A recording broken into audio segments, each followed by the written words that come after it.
Готов ли си? Значи прекарваме през ухото един път.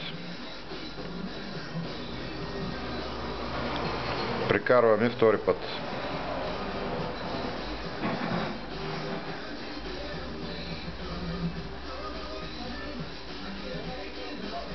След това хващаме вербелчето. Чай да го настъпят, да ми е по-лесно. И слагам другия пръст, за да имам една дистанция от около 6-7 см. Свободния край го прекарвам от тук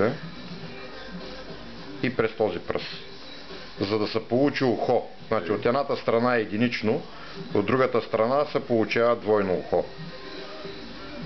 И вече този край, който ми остава, почвам да го прекарвам от тук 6 пъти.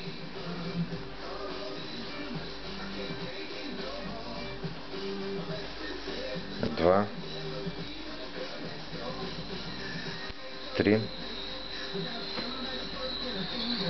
4, 5, 6. Варя двата пръста и почвам да стягам. Дърпам само малкия край, само късия край. И същевременно поправям малко възела.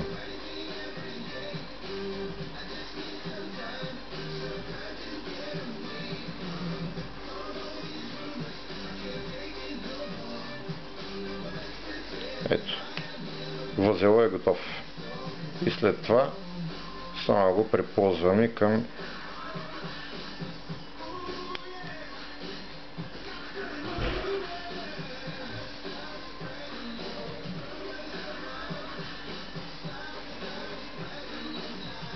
това е възела.